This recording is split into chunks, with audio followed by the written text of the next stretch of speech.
Mad Titan Yorgan De Castro joins me now as he gets ready to face Greg Hardy on ESPN later in March. What's up, Yorgan? How are you? How you doing, my man?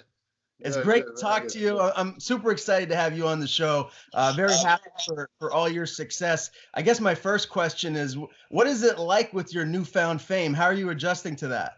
I'm cool, man. I mean, I remain the same humble guy. I mean, talk with everybody and try to give everybody attention, man. I'm cool, man. I'm enjoying it, though. I'm embrace this.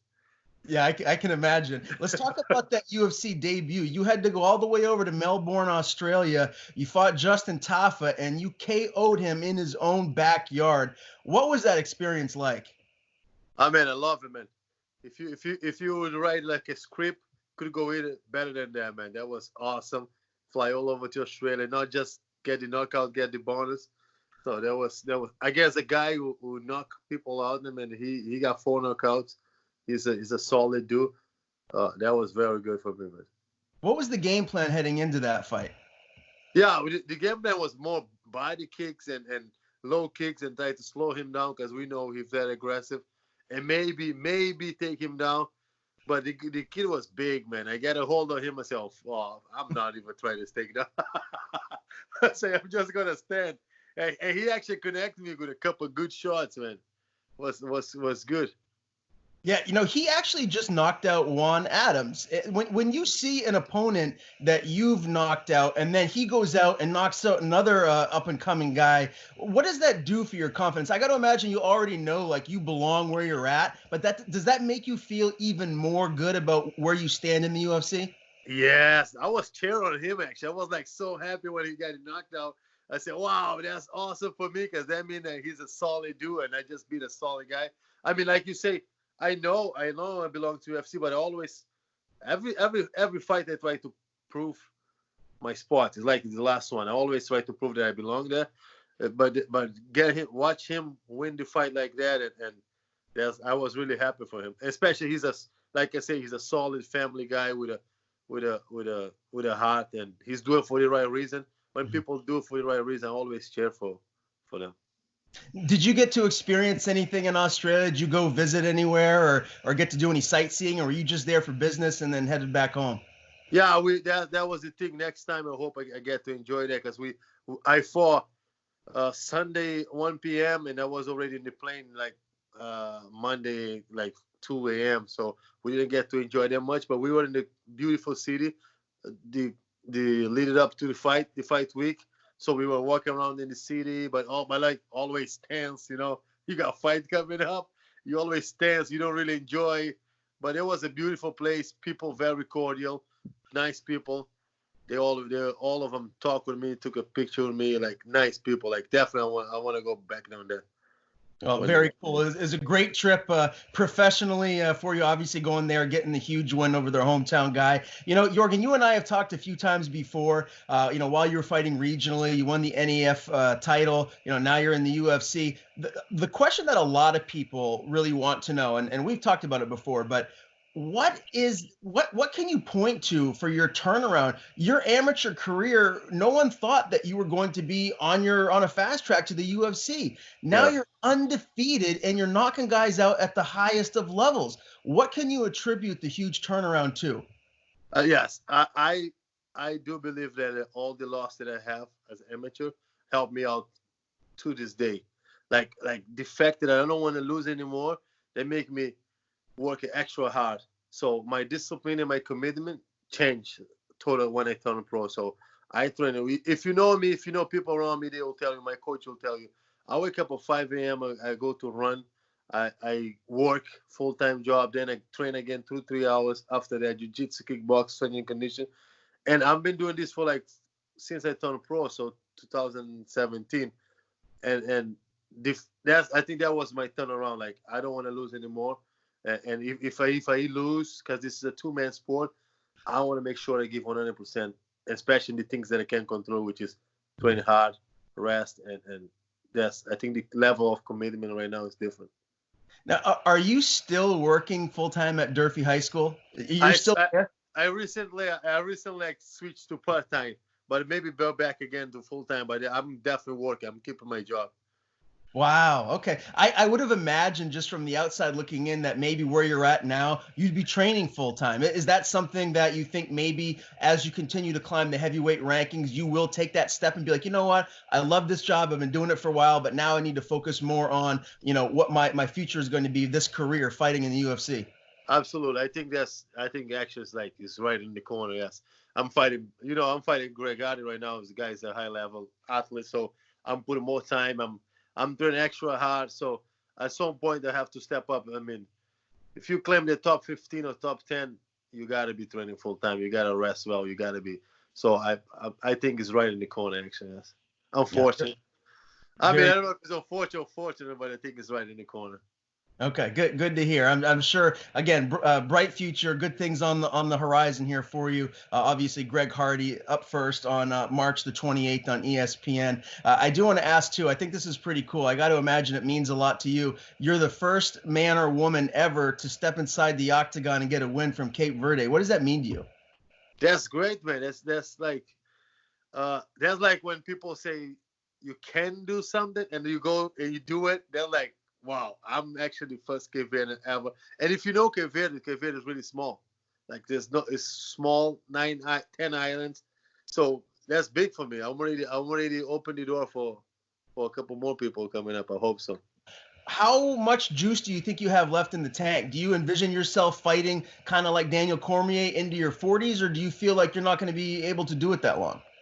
I don't know, man. I always tell people I hope I can do this for a good 5 years solid. I don't want to be those guys who keep getting knocked out and keep fighting just for the money, because I want to be a father. I want to be a husband. I want to get a life after fight. So if I can do for a good 5 years, solid 5 years, and I feel good, I take care of my body, I will definitely do it. What do you envision yourself doing after you're done fighting? Are you going to get into coaching? I don't know, man. I think I'm gonna be like eating food, junk food, and drink, and drink a lot. I keep telling people, I keep telling my coach, when I'm done, you guys never gonna see me again in the gym. But I don't think so. I think I'm gonna help people out. I think I'm gonna coach. I'm definitely gonna coach.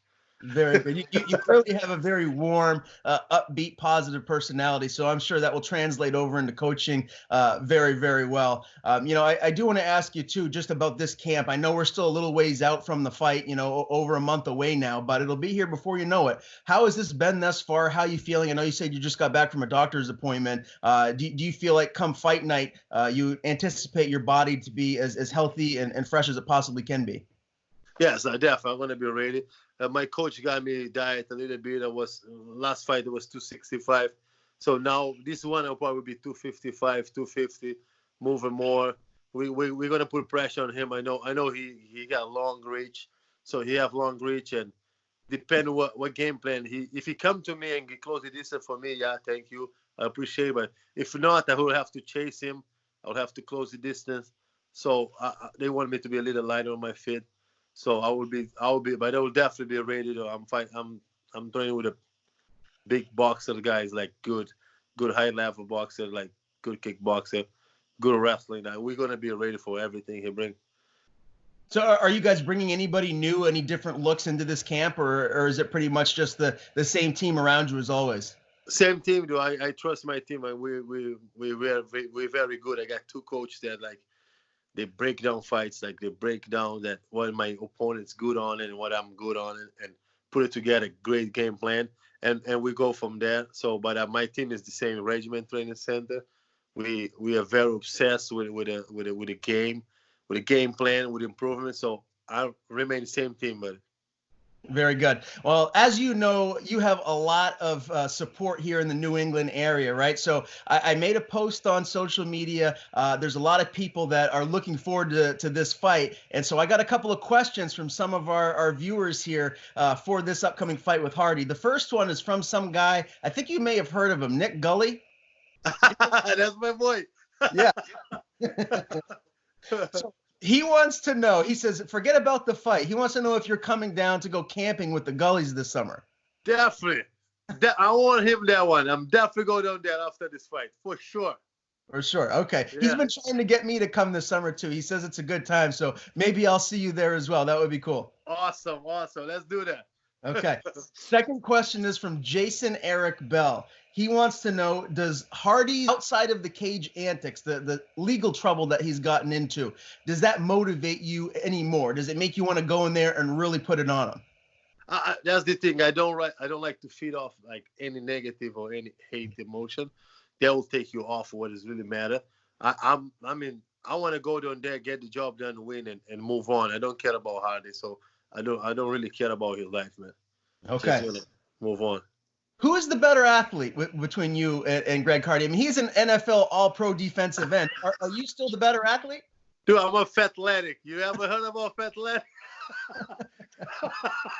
No, I do give him that. I mean, he's super athlete. I mean, I don't think that's gonna matter. I'm telling you, though. I'm telling you, I'm a fighter. I don't think that's gonna matter. I'm gonna prove people wrong. Okay, I like that. All right, next question is from Lyman Curtis. He wants to know, what is your biggest advantage in this fight over Hardy? I think I'm a better fighter, dude. To be honest, I think I'm a better kickboxer. I'm a better wrestler. I'm a better grappler than him. I mean, he got the reach, the height, the way advancing. But I think the big and one more thing, I definitely think I got more heart than him. So I fight for the right reason. I'm willing to go out there, and I don't think he was willing to go out there. So okay. I'm willing to trade punch and go out cold. Let's see if he can do that too. I like that. I like that answer. Okay. Next question is from Roz Hilton's wife, Janice, who you know the Roz wife well. Good people too. Yeah. She said now your right hook, that's what you've KO'd your last two opponents with. Are you looking for that right hook to land? I won't be looking for that because I know he got good coaching. They definitely gonna tell him don't circle to my right. But I got different weapons and I actually hope he circle different ways because I got different things for him. All right. Now, last question from Mike Shorey. Your official prediction: how are you getting the job done? How are you getting your hand raised? I think I'm gonna finish him with a leg kick.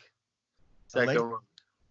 Now, do you mean like to the body where he's just gonna crumble, or you're gonna pepper him with leg kicks until he can't move anymore? That's exactly what I'm gonna do. He moved good, but he do lift his leg over there, so I'm gonna kick that front leg. I'm gonna kick a lot, and I'm willing to don't care, like cover myself and kick him. So you're talking about kind of like a la Jose Aldo versus Uriah Faber back. Exactly. A lot of kicks are gonna be moving kicks. Okay. It's gonna be mean. If I go out, they're gonna go swimming. I love it. And one more, Ryan Fozzie, what's gonna be your post-fight meal? What's your favorite post-fight meal once you get your hand raised? It's always pizza, though. I always like pizza. You and me are the same. That's exactly mine too. Where is the best place to go down in your area? If I'm gonna go down in Mass, where should I go? If you go down to here to Fall River, you got Atlas Pizza, the best, man. I'm telling you. I'm telling you. I can't be talking about it because I'm in camp, but. Well, listen, Yorgan, I really appreciate the time, my friend. Best of luck in this upcoming camp. Stay healthy, go in and get the win. We'll talk again soon. Anyone you want to thank or anybody here, any social media you want to plug, the floor is yours. No, thank you very much, man. I always want to thank my team. I have a great team around me. I'm like I always say, I'm a product of a great environment. So I got a good team around me. My coach, my teammates, my family, and all my sponsors. So thank you guys. Thank you, New England. And I won't disappoint on March 28th.